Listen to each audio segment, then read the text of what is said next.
السلام علیکم ورحمۃ اللہ وبرکاتہ۔ الحمدللہ وحدہ والصلاۃ والسلام علی من لا نبی بعدہ،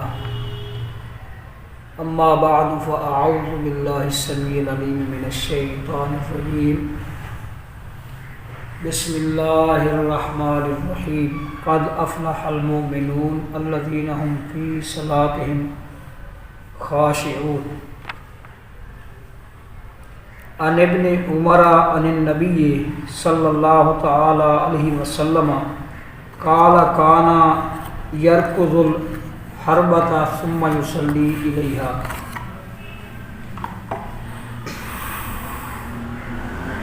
محترم سامعین، جیسا کہ آپ کو معلوم ہے کہ ہم نماز اور اس کے متعلقہ مسائل جو ہیں وہ آپ کے سامنے بیان کر رہے ہیں، اور نماز کے متعلقہ مسائل بہت سارے ہیں جن کا ہمیں لازمی طور پر خیال رکھنا ہوتا ہے تاکہ ہماری عبادت، ہماری نماز مقبول ہو، مردود نہ ہو، اور کی ہوئی محنت جو ہے وہ ضائع اور رائگاں نہ جائے بلکہ نتیجہ خیز ثابت ہو۔ تو اپنی عبادت کو اور محنت کو نتیجہ خیز بنانے کے لیے وہ تمام تر لوازمات جو کہ شریعت کی روشنی میں ہمیں درکار ہیں، ان تمام لوازمات کا خیال رکھنا ہوگا۔ آپ نے سماعت فرمایا قرآن مجید کے پارہ نمبر 18 کی ابتدائی 2 آیات، جس کے اندر اللہ تعالیٰ نے مومنوں کو کامیابی کی خوشخبری دی ہے، اور اللہ تبارک و تعالیٰ جب کسی کو خوشخبری دیتے ہیں اور اسے مطلع کرتے ہیں اس کے انجام کے بارے میں اور اس کے اخروی نتیجے کے بارے میں، اور مطلع بھی اس انداز میں کرتے ہیں کہ اسے اللہ تبارک و تعالیٰ یہ اطلاع دیتے ہیں کہ تیری کامیابی یقینی ہے، تو پھر اس کی کامیابی میں کوئی شک نہیں رہ جاتا۔ تو وہ کتنے خوش نصیب لوگ ہیں اور سعادت مند لوگ ہیں جو کہ اللہ تبارک و تعالیٰ کی دی ہوئی اس خوشخبری کا مصداق بنیں گے۔ قد افلح المؤمنون، کامیاب ہوں گے مومن۔ وہ کون سے مومن؟ الذین هم فی صلاتهم خاشعون۔ اس کے بعد اللہ تبارک و تعالیٰ نے اور بھی ان کی صفات گنوائی ہیں اور ان کی خوبیاں، ان کے اوصاف و محاسن اللہ نے گنوائے ہیں، لیکن سب سے پہلی خوبی جو اللہ تبارک و تعالیٰ نے ان کی گنوائی ہے وہ یہ ہے کہ وہ اپنی نمازوں کے اندر خشوع کرتے ہیں۔ خشوع کا مقصد ہے پوری طرح اپنی توجہ کو اپنی عبادت کے اوپر ملتفت رکھنا اور مرکوز رکھنا، پوری توجہ عبادت کے اوپر مرکوز رہے۔ نماز کے دوران وساوس آتے ہیں، کئی قسم کے خیالات ذہن میں اور دل کے اندر ابھرتے ہیں، تو کوشش انسان یہ کرے کہ تمام تر خیالات اور تمام تر وساوس سے کنارہ کش ہو کر وہ اللہ تبارک و تعالیٰ کی عبادت کرے۔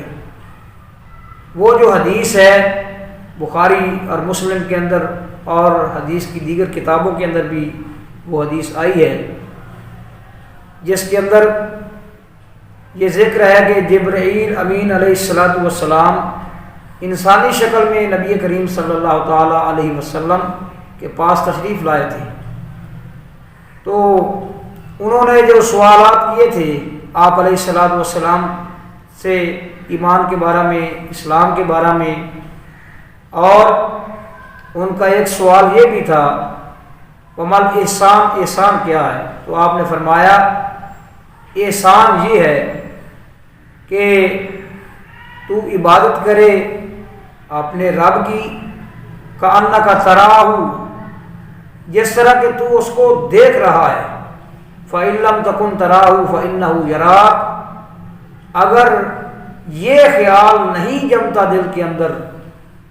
اور قرار نہیں پکڑتا اور جاگزی نہیں ہوتا تو کم از کم اتنا خیال ضرور ہونا چاہیے فإنہ یراک، کہ اللہ تبارک و تعالیٰ تجھے دیکھ رہا ہے۔ ہر انسان کو، ہر نمازی کو، چاہے وہ امام ہے، مقتدی ہے، جو نماز پڑھ رہا ہے، فرضی پڑھ رہا ہے یا نفلی پڑھ رہا ہے، ہر ایک کے لیے اس بات کا اہتمام کرنا ضروری ہے کہ وہ اپنی نماز کے اندر جو نماز کا جو ملخص ہے، جو عبادت کا اصل مقصد اور اس کا لب لباب ہے، خشوع، اس کے اوپر پوری توجہ اپنی مرکوز رکھے۔ اور کئی ایسی چیزیں ہیں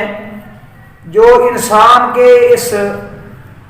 خشوع کے اوپر اثر انداز ہو کر اس کے خشوع کو بگاڑ سکتی ہیں، کئی ایسی حرکات ہیں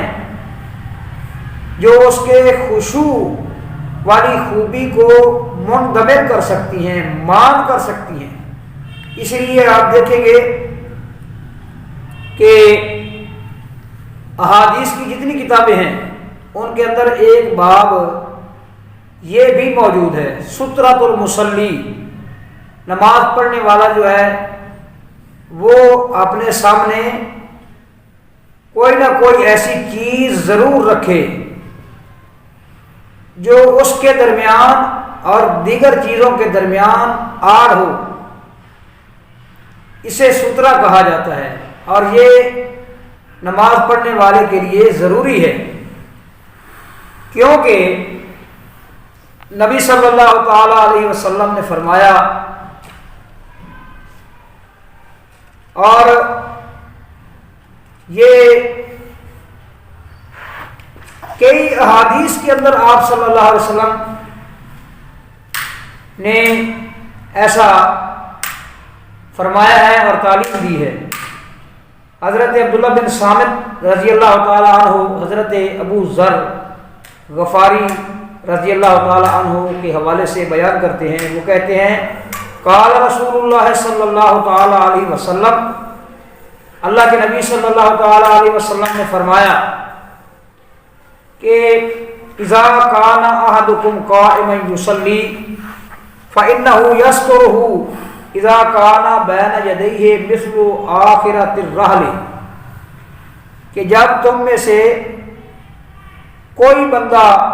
نماز پڑھ رہا ہو، نماز کے لیے کھڑا ہو، تو اس کے لیے وہ چیز ستھرا بنے گی، آڑ بنے گی، جب اس کے سامنے اونٹ کا جو پالان ہوتا ہے، اس پالان کے جو ہے نا آخری حصے میں جو لکڑی ہوتی ہے اس کے برابر اس کے سامنے کوئی چیز اگر گڑی ہوئی ہوگی تو یہ چیز اس کے لیے سترہ بن جائے گی۔ اور آپ صلی اللہ تعالیٰ علیہ وسلم کے بارے میں جیسے کہ میں نے پہلے حدیث پڑھی ہے حضرت عبداللہ بن عمر رضی اللہ تعالیٰ عنہ کے حوالے سے، وہ فرماتے ہیں کہا یرکض الحربۃ ثم یصلی الیہا، اللہ کے نبی صلی اللہ تعالیٰ علیہ وسلم اپنے سامنے نیزہ کاٹتے تھے اور پھر نماز پڑھتے تھے۔ یہ نیزہ ہو، کوئی لاٹھی ہو، کوئی لکڑی ہو، اگر آپ مثلا آپ کے سامنے دیوار ہے تو پھر تو وہ خود بخود سترا بن گیا، یا کوئی ستون ہے یا پلر ہے، نماز کے اندر جس طرح کے ستون اور پلر بنے ہوئے ہوتے ہیں، تو ستون اور پلر کے پیچھے کھڑے ہو کر اگر آپ نماز پڑھ رہے ہیں تو وہ ستھرا ہے۔ اگر آپ ایسی جگہ پر کھڑے ہیں جہاں چار دیواری نہیں ہے، یعنی مسجد کے بغیر کسی میدانی علاقے میں آپ نماز پڑھ رہے ہیں، تو آپ کے سامنے کوئی لکڑی، کوئی لاٹھی، کوئی اس دور میں نیزے اور تیر تو ہے نہیں، کوئی لکڑی اور لاٹھی کسی نہ کسی چیز کا، اتنی جو ہے نا وہ لکڑی اور لاٹھی جو اونٹ کے پلان کے جو پچھلی جانب جو لکڑی ہوتی ہے اس کے برابر جو لکڑی ہو وہ آپ کے سامنے گڑی ہوئی ہونی چاہیے۔ یہ کیوں ایسا کرنا ہے؟ فَإِن لَّمْ يَكُن بَيْنَ يَدَيْهِ مِثْلُ آخِرَةِ الرَّحْلِ فَإِنَّهُ يَقْطَعُ صَلَاةَهُ الْمَرْأَةُ وَالْحِمَارُ وَالْكَلْبُ الْأَسْوَدُ۔ اگر اس کے سامنے نماز پڑھتے ہوئے یہ تقریباً اتنا ستھرا نہیں ہوتا تو پھر اس کو نقصان کیا ہوگا؟ اس کی نماز کو کاٹ دے گا، اس کی نماز کو کاٹ دے گی، ختم کر دے گی عورت، گدھا یا کالا کتا۔ ان چیزوں میں سے کوئی چیز اگر اس کے سامنے سے گزرے گی تو اس کی نماز کو وہ کاٹ دے گی۔ قلت فما بال الاسود من الاصفر، تو میں نے پوچھا کہ زرد کے مقابلے میں یہ اسود کا کیا مسئلہ ہے، یعنی سیاہ رنگ والے کتے کا کیا مسئلہ ہے، اس کا کیا معاملہ ہے؟ من الاحمر فقال سألت رسول اللہ صلی اللہ علیہ وسلم کما سألتنی،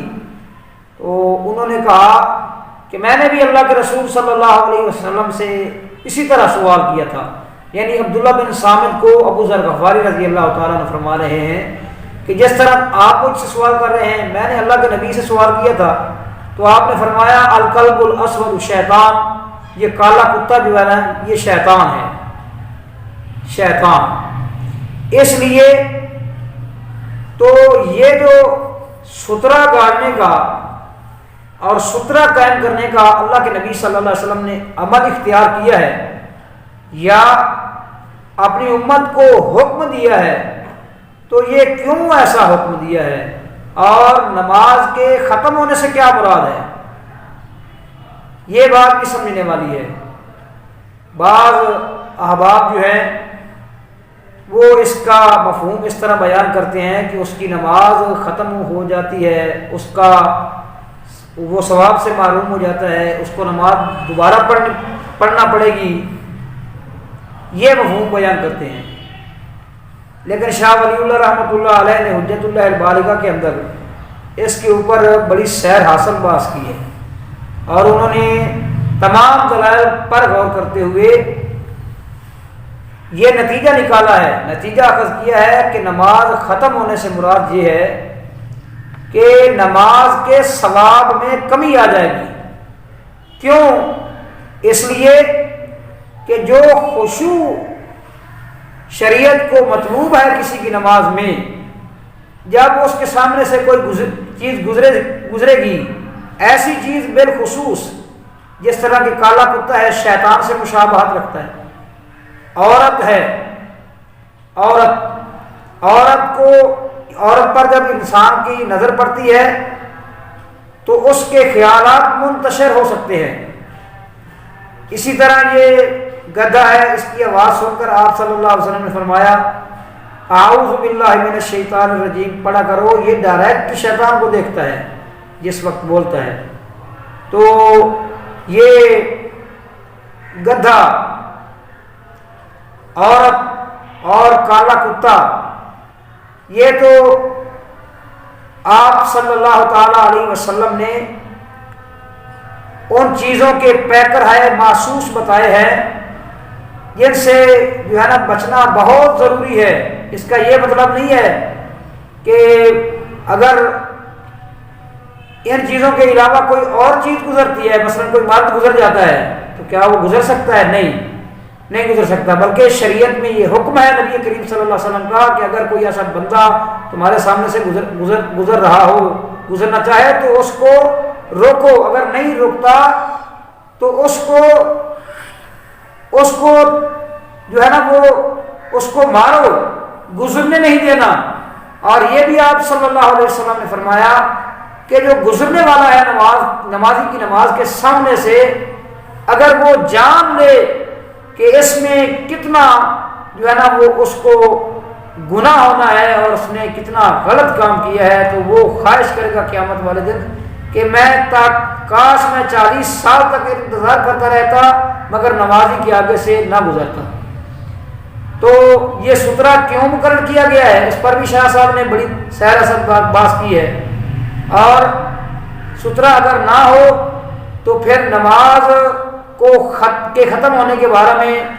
جو حدیث میں آیا ہے اس سے کیا مراد ہے، وہ کہتے ہیں سترہ قائم کرنے کی حکمت یہ ہے کہ انسان کا خشوع متاثر نہ ہو، اور سترہ کے نہ ہونے کی صورت میں اگر ان چیزوں میں سے کوئی چیز گزر جائے گی تو اس کی نماز کے ختم ہونے کا مقصد ہے کہ اس کے ثواب میں کمی آ جائے گی، کیونکہ وہ خشوع جو شریعت کو مطلوب ہے وہ خشوع جو ہے وہ اس طرح باقی نہیں رہا۔ اس لیے ہمیں شریعت کے ہر حکم پر پہرا دینا چاہیے اور اس پر عمل کرنا چاہیے۔ شریعت جو حکم دیتی ہے وہ بلا وجہ نہیں ہوتا، وہ بلا حکمت نہیں ہوتا، اس میں کوئی نہ کوئی حکمت ضرور ہوتی ہے۔ اس لیے میرے تمام سننے والے بھائی اس بات کو ذہن میں رکھیں اور نماز پڑھتے ہوئے، نماز پڑھنے سے پہلے اپنے سامنے کسی نہ کسی چیز کو سترہ ضرور بنائیں۔ اللہ تعالیٰ سے دعا ہے کہ اللہ تعالیٰ عمل کی توفیق دے۔